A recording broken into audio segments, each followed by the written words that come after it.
planning with my clients.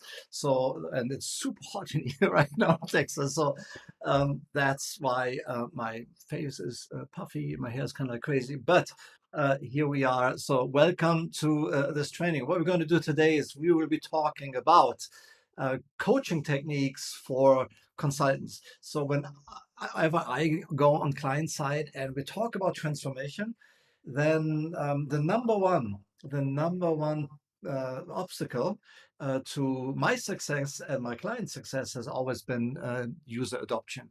For example, when I was at the World Bank a few years, 20 years ago, oh my God, and I implemented a global project management system.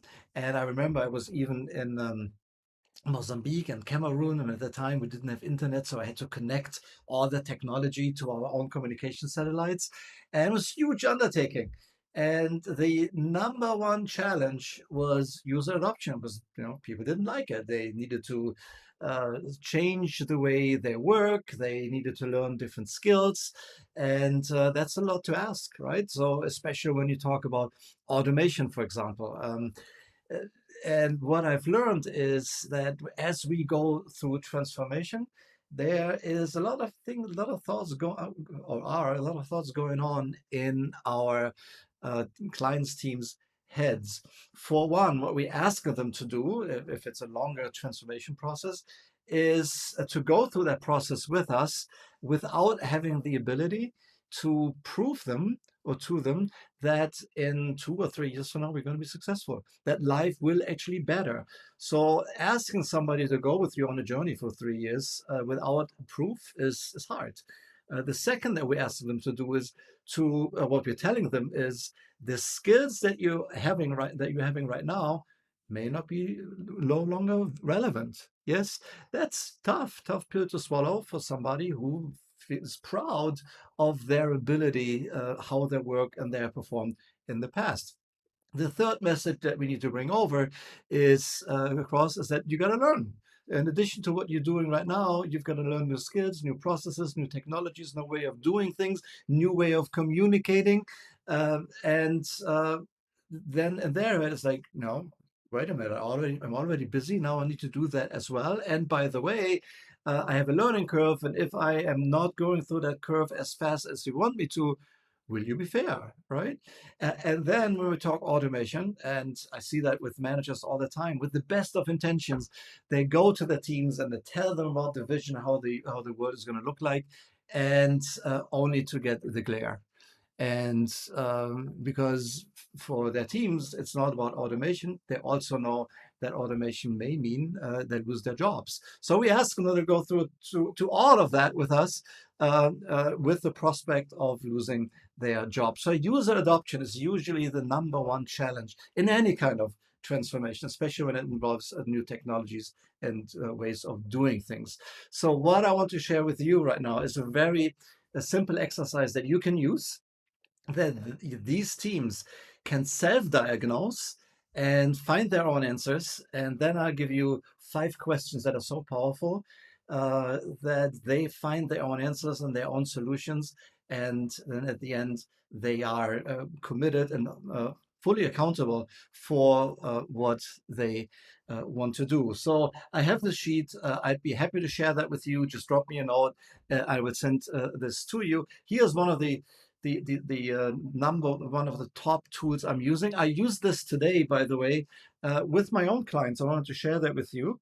Here's a different version of that same wheel, and I can't go in all detail, but it's a little more complex, right? It actually has a structure, but I want to guide you through the process and give you an easier version, and then you can develop your own. All right. So as an illustrative example, I'm taking this wheel of business here for you.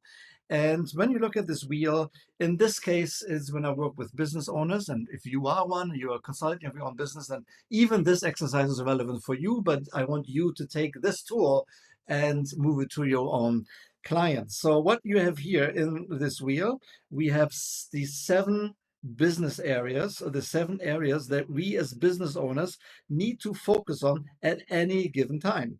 Okay, so we need to be worried about strategic innovation, marketing and sales, process optimization, financial and legal, proactive promoters, and our business strategy. So if you have your own wheel, if you go through transformation, you will need to find your own categories. There can be 7, there can be 6. 6 is a good number.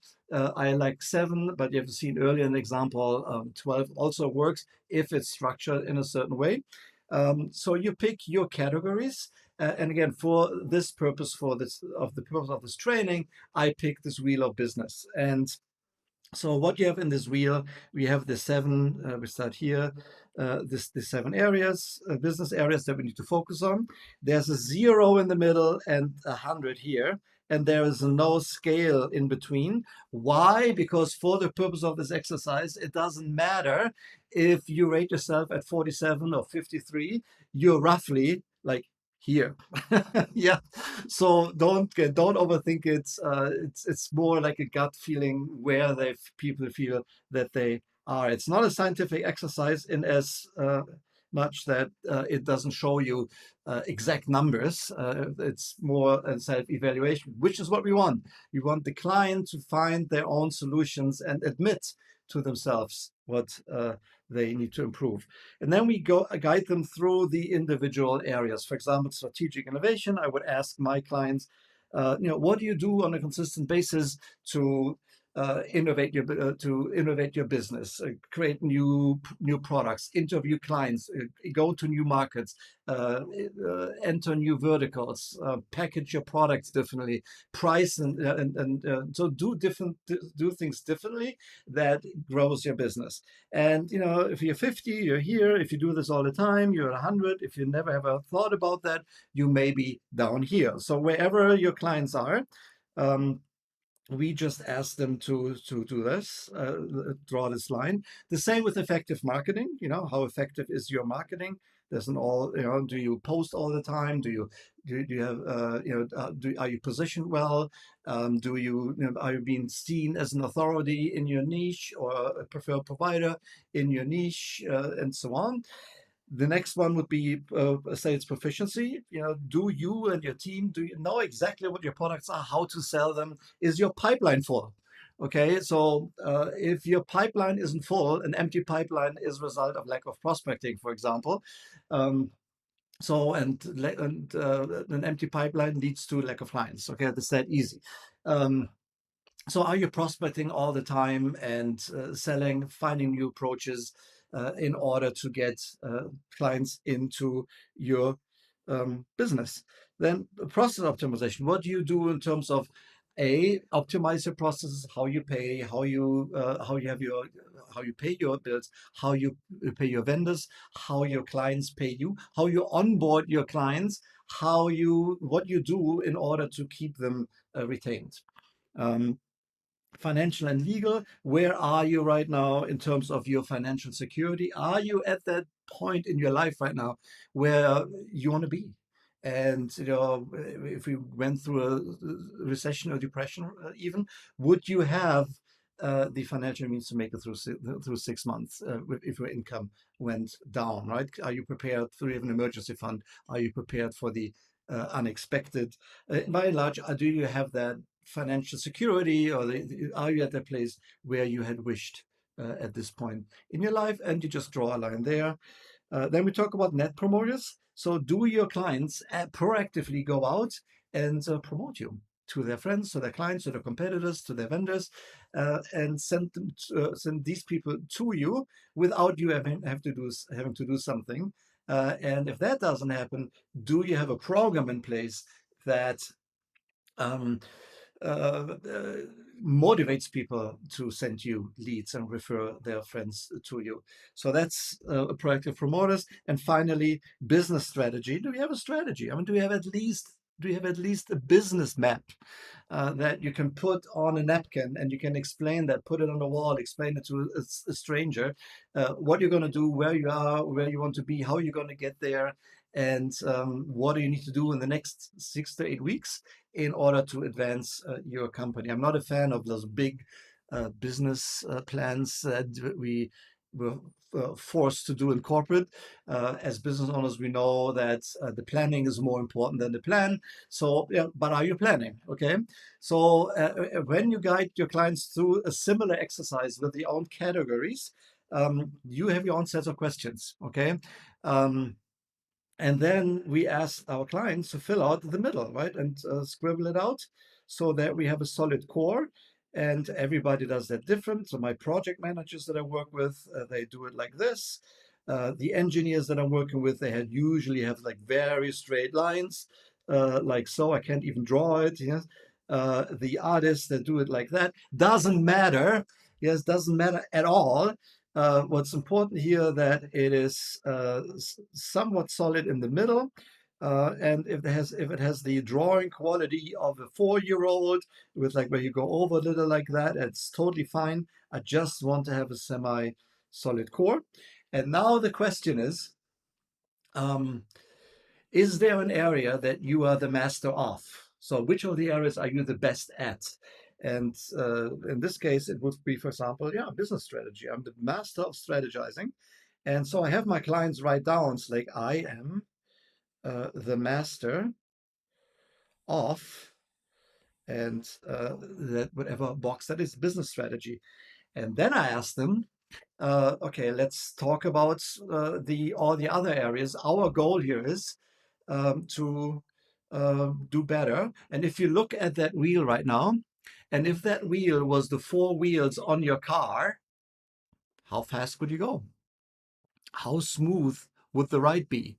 And usually the answer is, oh, it would be very slow and very bumpy. Awesome.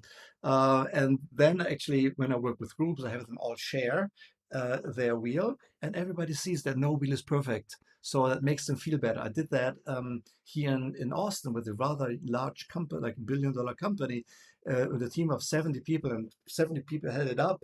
And and suddenly it was okay. So it was okay to say, you know what, I'm not good at, I don't know, in this case, sales or process optimization, because everybody had an area where they were not the master of. So in order to build out this wheel, we have two options. We have we can build a business plan for each of them, right? Can you strategic innovation? Here's my action plan. Marketing, here's my action plan. Sales, here's my action plan, and so on. And then we have a to-do list with like 50 to-dos on it. And we all love to-do lists, right? Of course not. We hate them. So, and usually when we have to do this like that, is that weighs on our shoulders. It's, you know, and we never get to it. We don't never feel accomplished. And there's a saying in Germany, which is, if you have too many balls in the air, you drop them all. And so we take a different approach. What we have learned is that when we just focus, we forget about all of this to-do lists. When we just focus on one area, we can pick one area, and when we build that out, it has a positive effect on everything else. In here, for example, I could say, if I was better in sales, then I also had the energy to optimize how I onboard those new clients. I would also be more versed into get more feedback from my clients, what they need, what the market needs, and be able to innovate strategically. And that in turn will lead to my clients being happier and promoting me, right? So we pick one area that has the most impact on the biggest number of pieces of the pie. In this case, it may be sales proficiency. And I just put it in here so that you have an illustrative example. When you go through this exercise with me, you can put it anywhere you like. Now, um, I would want you to write, I am not the master of whatever your area is, in this case, sales proficiency, comma, yet. And the yet is important because it presupposes that you will be the master of it eventually. All right. And now the second reason why it's important is the follow-up question to this is I asked the group, and I've done this with groups of one, with one person, groups of two, and even with groups of more than 100 people. I guess in one case, with groups of 500 people, it works very well because everybody finds their own answer, right? You just give them guidance, and every time they go one step further, they're like, oh, no, now I get it. Yeah, now I know why I'm in this pickle. And the question here is, why are you the master of that area that you picked? Is it a must or an option for you?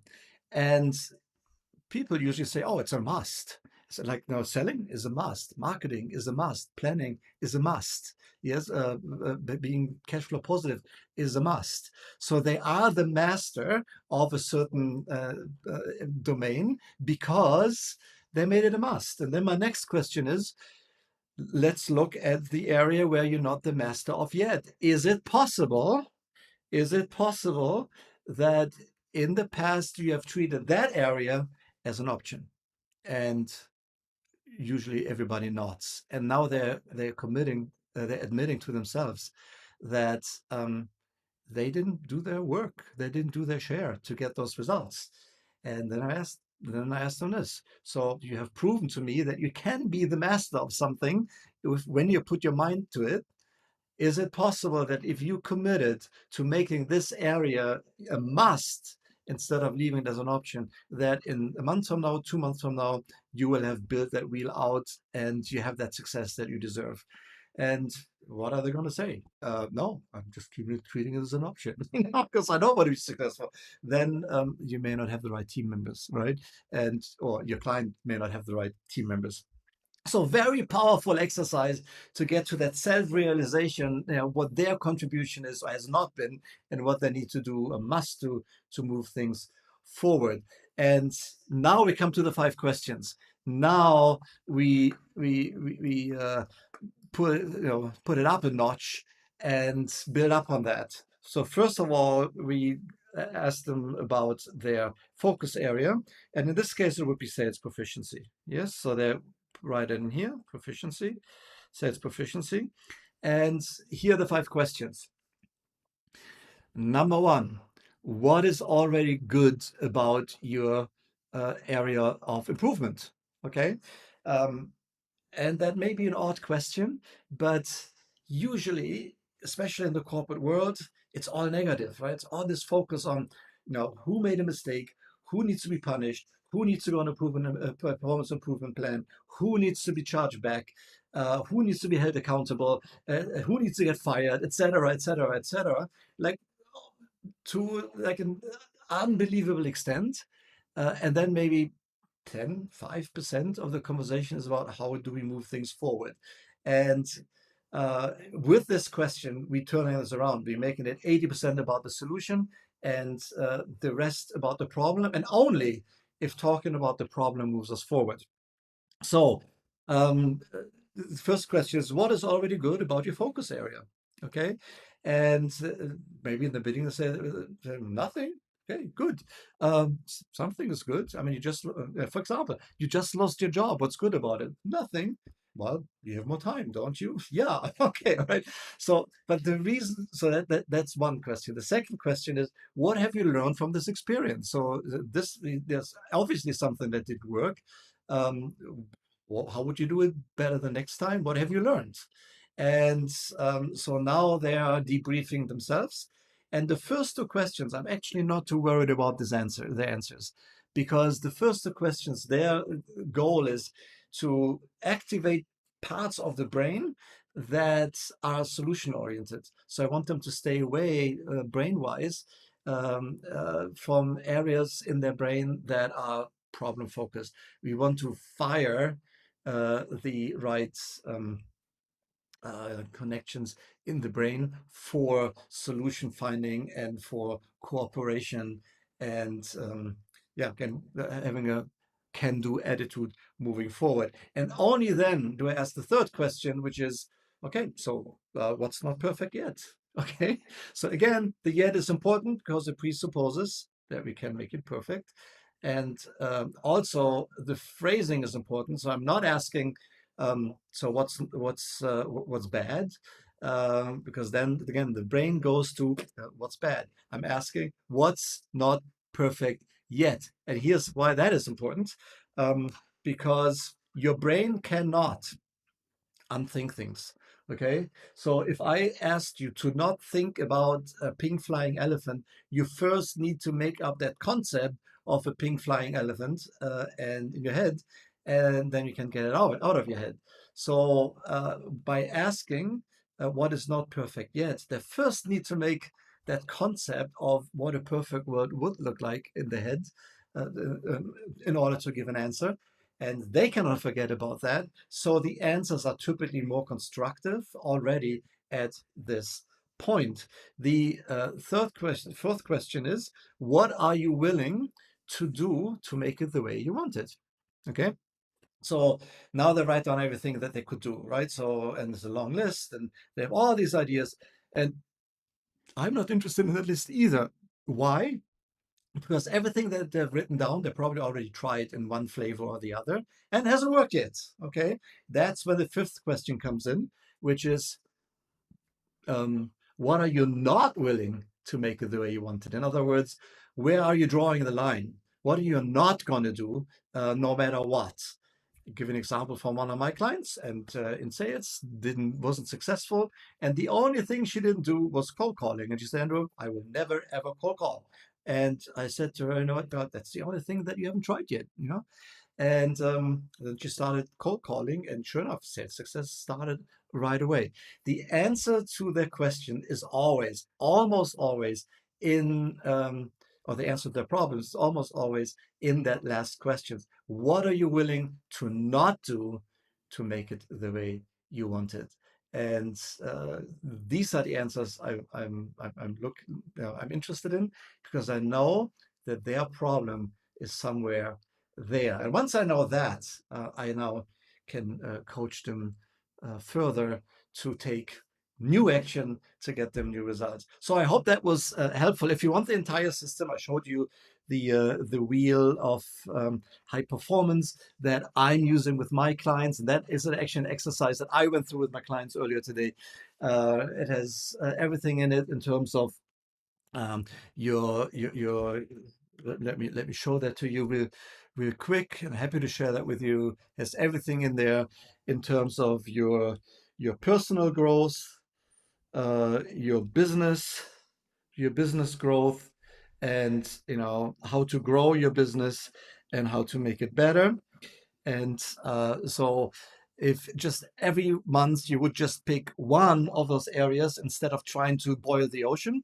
um, Again, the question to you is what would give you results faster, right? Doing everything one by one and then putting your heart and soul to it, committing to it, or having a list of 100 action items, to do items. Okay.